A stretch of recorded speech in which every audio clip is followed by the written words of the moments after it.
Et yo tout le monde, c'est Cyclisme 3D, j'espère que vous allez bien.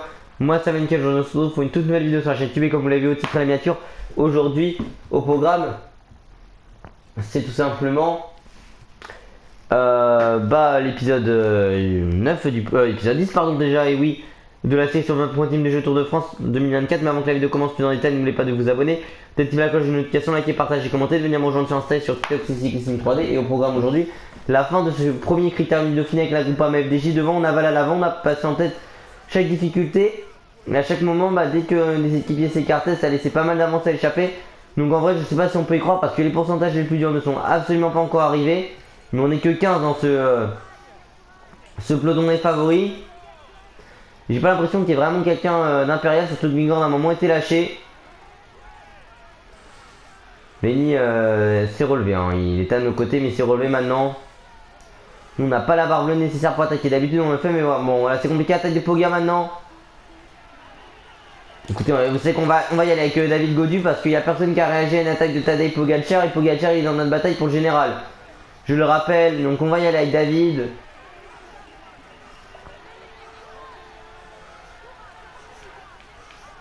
Donc ce col de la Croix de Fer, c'est 14 km à plus de 6% de moyenne, mais c'est surtout la fin d'ascension qui est très difficile. Vingord s'était imposé IRL l'an dernier. Et il nous est revenu dessus avec Remco. Pogacar aura la capacité à changer de rythme, hein. Ça va être ultra important. Bon, par contre, Val est encore devant, mais on va quand même lui dire de se relever pour nous épauler. Le groupe de tête est à 5 km. Et Vingord n'est pas en forme, hein. Il est en difficulté là, Jonas. Voilà, parfait.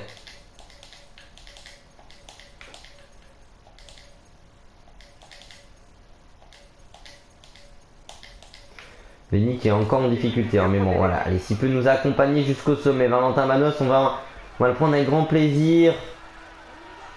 Vauclin ne peut pas tenir. Allez, on n'a pas non plus beaucoup de force encore dans cette étape. C'est dur pour Vingord devant. Pour Romain Bardet, non c'est pas Arguil, pardon, avec Martinez également derrière. En tout cas, Primoz, on est plus fort que lui aujourd'hui. Ce qui n'était absolument pas le cas la veille. C'était Pogacar qu'on avait son niveau la veille. Vingord, on avait bien fini, hein, par rapport à lui la veille.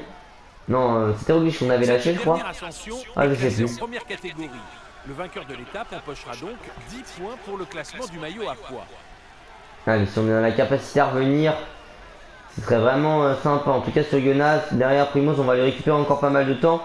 Pour le moment, on est quatrième, hein, dans la hiérarchie. Un jour, on est limite cinquième du général parce qu'on est quatrième dans la bataille. Mais le lendemain, on passe devant quoi à chaque fois. C'est un peu compliqué à juger. Personne n'a réussi à s'isoler en tête. Va-t-on assister à des attaques avant le sprint?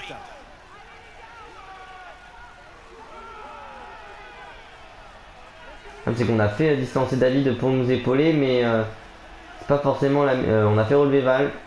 Après, on est quand même en mauvaise forme avec David, on s'accroche plutôt bien. Peut-être donner Jay Bleu un peu trop tard, je sais pas. Bon, on va quand même perdre du temps, on va en récupérer à Primoz, hein, mais il reste quand même encore 3 km d'ascension quasiment. Pour le groupe de tête, ça risque de se terminer au sprint. Et on va perdre sacrément du temps avec David, hein. Et Val ne peut pas tenir derrière, hein. Il reste quand même un sacré Dauphiné, Valentin Madouas. Devant, on a en point de mire Jonas Vingegaard. Mais ça, à chaque fois, on a 30 secondes de nous, Primoz, hein. On n'a pas pu revenir sur le groupe de devant, et devant, c'est Pogacar qui se joue la victoire avec Remco. Allez, on va craquer avec David. Ouais, la défaillance a été inéluctable. Même si on s'accroche, hein. Et pas du tout, Roglic va revenir sur nous même dans le final. Une fin d'étape où on aura totalement craqué avec David, hein. Et c'est une victoire qui va se jouer au sprint aujourd'hui. François Roglic ne récupère pas tant, c'est surtout nous, lui, depuis le début, qui faisons que d'en perdre sur lui. À Bilbao, là, on est vraiment pas au top du top aujourd'hui, un Bardet. Qui est devant, on va faire 7ème des favoris, c'est une hécatombe pour David aujourd'hui, très clairement. Malheureusement que la veille, on a récupéré du temps. Mais je peux vous assurer qu'on va finalement se retrouver très loin. Ce soir, même Carapaz nous récupère, alors là, on est vraiment à l'arrêt, hein. Même O'Connor a la capacité à revenir dans le final, elle se compte pas loin de 4 minutes en 6 km d'ascension, hein. Mais la mauvaise forme, elle aura fait effet aujourd'hui. En plus, on se prend une défaillance.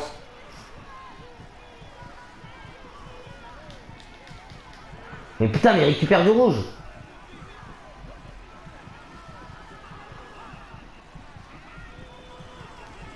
On va même se prendre 4-30, hein, ce soir limite au sommet. Il va faire très mal cette défaite de David, on va se retrouver 8ème au sommet.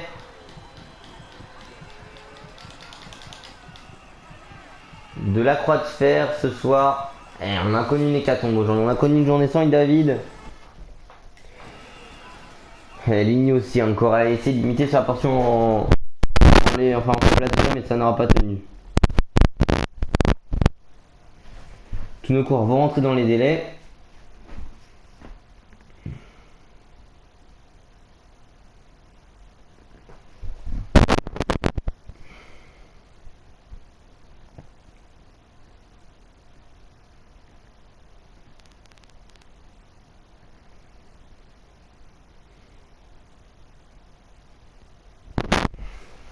Et Milan qui va vraiment finir très très loin. C'est une mauvaise journée. La veille c'était plutôt une bonne journée. Là on... Bah malheureusement on se retrouve en difficulté. Écoutez. On aura tenté après l'objectif sur le tour. On sait que le podium ça va être compliqué. Top 5 il y a moyen je pense avec David. En tout cas David qui a ses stats là donc écoutez. Victoire de Pogacar, le jaune pour Remco, le vert pour Van Aert, le maillot bleu à poids blanc pour Valentin Vados quand même et le blanc pour Remco Evenepoel mine de rien. Mais c'est sûr que c'est frustrant et que c'est très compliqué à digérer pour nous. Le résultat n'est pas très satisfaisant aujourd'hui. Je pensais qu'on pouvait... Victoire de Tadej Pogacar sur le même de la Ultimate en 83 minutes et 4 secondes avec 10 secondes de bonification pour lui. Du côté du classement général, on descend de 2 places. Hein. C'est Remco Evenepoel, le belge de la Soudal Quick-Step en 25h, 27 minutes et 27 secondes qui est en tête de ce classement et Bardet qui monte deuxième. Du côté du classement du meilleur grimpeur, 44 points pour Valentin Mados, le coureur français de notre équipe de la Groupama FDJ. Du côté du classement par points, c'est Wout van Aert, le belge de la Visma Zebak, oui, avec 64 points. Du côté du classement des jeunes, c'est Remco Evenepoel, le belge de la Soudal Quick-Step en 25h, 27 minutes et 27 secondes. Du côté du classement par équipe, c'est notre équipe française de la Groupama FDJ en 76h, 59 minutes et 55 secondes. Et puis du côté du classement de la combativité, c'est avec 453 km, Damian Hawson, l'Australien de la Q36.5. Et puis du côté du classement points techniques individuel, plus 6 PPC, 350 PPC pour David Godul, coureur français de notre équipe de la Groupama FDJ. En tête du classement, du côté du classement points techniques par équipe, c'est notre équipe française en tête de ce classement du coup de la Groupama FDJ avec plus 16 PPC, 1269 PPC pour nous. On a mis moins de 100 d'avance, donc ça va être compliqué. C'est de la montagne aujourd'hui. Albertville, Col de Rome, ça va être très difficile aussi cette étape. Cela reste un parcours difficile et une journée importante. Vous doutez que vu que j'ai tout simplement oublié de faire le tournage. En fait, j'ai enregistré niveau le meilleur pour la gardette, on va faire pour 20 points.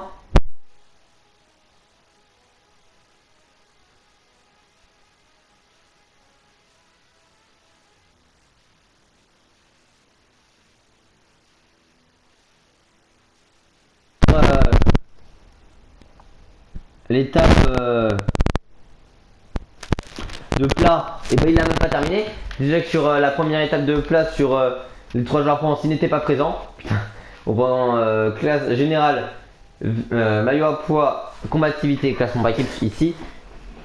Là on a le maillot à poids et deuxième au général. Et puis surtout ici on fait maillot à poids, combatif, équipe. Et là on faisait quoi? On fait 5, au blanc, ouais, troisième au maillot vert, mais surtout deuxième au gène. Mais catastrophique parce que Gaudu on a perdu 12 minutes limite dans la fin de l'étape, vraiment au plus bas de notre forme. Moins forme pour Lenny et Val, même s'ils étaient à l'avant tous les deux. Ils ont craqué très tôt et j'ai demandé à Lenny de se relever pour nous aider. On a été mis en difficulté pendant plus de 4 minutes la croix free. Et ça s'est mal terminé. On termine 8ème du général, on s'est dépassé par O'Connor et Bilbao je crois. Et Bardet remporte le général parce que Remco perd plus de 3 minutes à la fin. Malheureusement on n'aura même pas les images de Romain Bardet, un premier coureur français du coup depuis la 17ème, depuis 2007, donc mon âge 2007, et du coup mon âge oui pour la victoire de Christophe Moreau sur le Dauphiné 2007.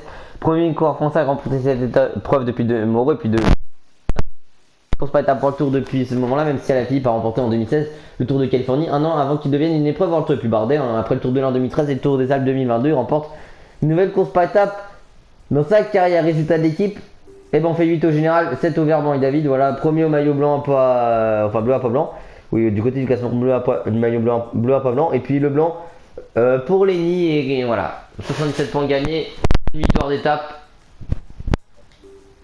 Et bon écoutez, ça aurait été difficile. Mais bon, on va du coup se tourner très bien rapidement pour le tour